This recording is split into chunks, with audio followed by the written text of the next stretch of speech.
Ms. Macias. My name is Yvette. I am a respiratory therapist. How are you today? I'm doing okay. How are you? Good, thank you. So I came to see you because I know that you've just been discharged from our hospital and you're getting ready to go home. Are you excited? Yes, I'm ready to go home. Awesome. Sleep in my own bed. I bet. Well, congratulations. I'm happy to see that you're getting home. So I just wanted to give you some information before you left to just kind of support you in your transition home, okay? So I just want to start off with, do you know why you were here? Yeah, I was really short of breath and I was having a hard time breathing. And I think it could do with the fact that I smoke. Yeah. And how did it feel to not be able to breathe? I just felt like a lot of pressure, but it was just really hard to catch my breath, but it was really scary. I bet. I've never experienced that myself, but I would imagine that it's really scary to not be able to breathe. Do you mind if I ask you some questions about that? Yeah, of course. Okay. So how old were you when you first started smoking? I think I was 17 or 18. 17 or 18. So how long have you been smoking for then? About 10 years. 10 years. Okay. 10 years. Okay, so for the last 10 years, how many cigarettes would you say, or how many packs of cigarettes would you say that you're smoking now? Probably one pack a day, pack and a half. Pack and a half? On a busy day, yeah. On a busy day? Or social day. On a social day, okay. Yeah, so pack and a half, that's quite a bit. So that, it makes sense why you might have experienced a little bit, especially in the last 10 years, because you start off feeling okay, right? And then as time progresses, you're starting a little more. Yeah, you're more prone to infection and getting sick, and then obviously ending up in the hospital. Yeah, so the longer you smoke, definitely the more effects that you'll start feeling. For example, have you ever experienced, have you been noticing that you're more short of breath just kind of with your day-to-day activities? Yeah, because I like to go hiking and things like that too, so it's been affecting me. I feel like it's more strenuous, or I have a harder time when I do go outdoors. And that's part of the reason why I'm trying to quit, because I know it's not that good for me, and that it's affecting the other things I like to do. Right, yeah. So there's definitely a lot of things, and I would love to go over that if you have any questions. With that being said, if I were to ask you from a scale of 1 to 10, what would you describe, how ready are you to quit? 1 being not ready at all, and 10 being ready. Probably 6 or 7. 6 or 7, good. So that you're on the other side. Yeah. You're definitely not, you're closer to wanting to quit, okay? So that's really good. Let me ask you this.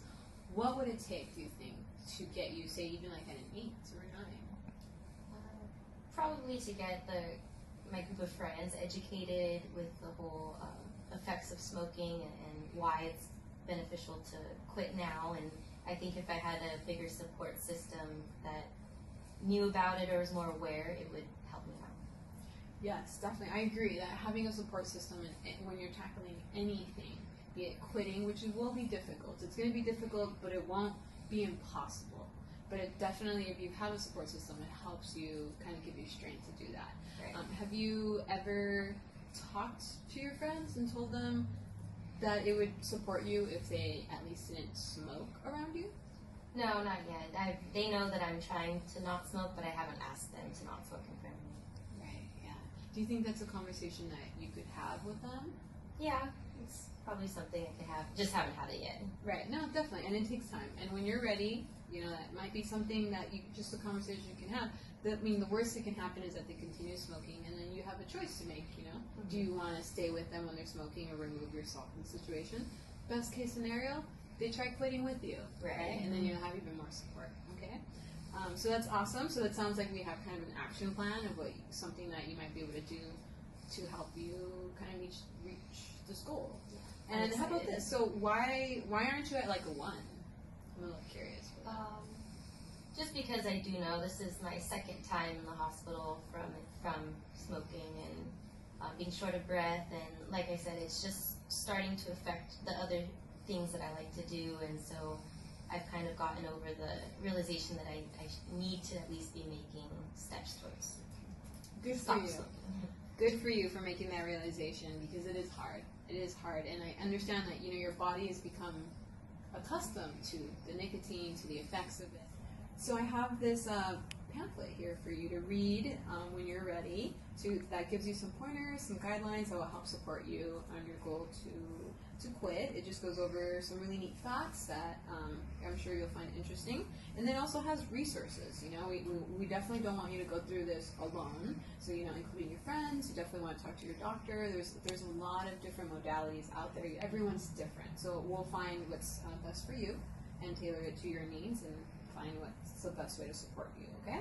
So go ahead and take this for yourself. Thank you. And do you have any questions for me right now? No, I think you helped me out and covered a lot off our little conversation. Okay, good. Well, again, my name is Yvette. If you have any questions, feel free to call me, and definitely reach out for support at any time, okay? Thank you. All right, thank you, and good luck. Congrats on going home.